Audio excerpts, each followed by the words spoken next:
আমার বোন বলল কেন? প্রশাসন জবাব দেয়। প্রশাসন জবাব দেয়। আমার বোন বলল কেন? কষ্ট হলো কেন? প্রশাসন জবাব দেয়। প্রশাসন জবাব দেয়।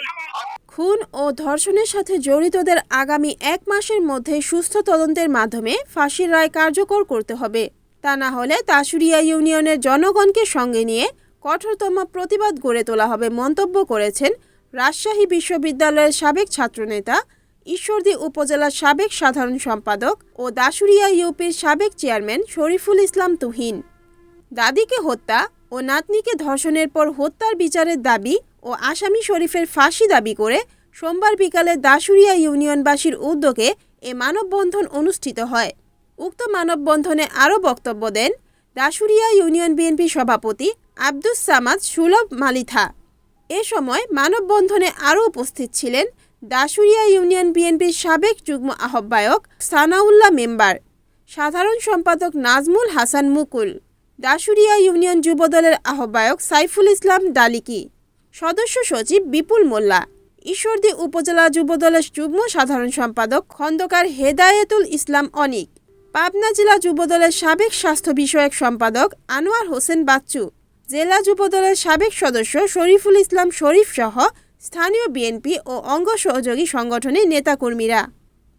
বিচারের দাবিতে আমরা সাধারণ মানুষের ব্যানারে আজকে দাসুরিয়া মানুষ একত্রিত হয়ে এর প্রতিবাদ আমরা জানাচ্ছি।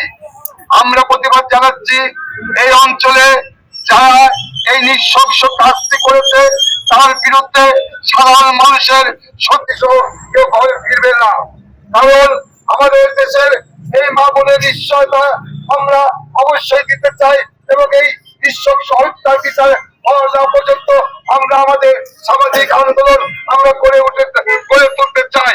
কারণ এই অঞ্চলের মানুষগুলোকে আজকে যেভাবে দাদি নাতিকে নৃশংসভাবে হত্যা করা হয়েছে তার প্রতিবাদে আমরা যে মানববন্ধন করতেছি সেই মানববন্ধনের মাধ্যমে প্রশাসনকে জানিয়ে দিতে চাই আজকে এই বিচার না হওয়া পর্যন্ত সারা বাংলাদেশে দর্শকদের বিচার না হওয়া পর্যন্ত প্রশাসনকে কারা কারা জড়িত আছে, এর সঙ্গে কারা কারা এর সঙ্গে মদতদাতা আছে তার শেকড় খুঁজে বের করার জন্য আহ্বান জানাচ্ছি।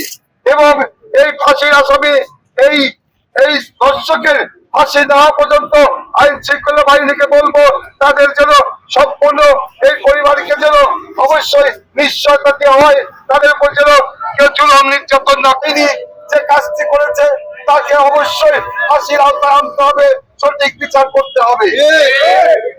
Report Tuhin Hossain, NNTV, Pabna.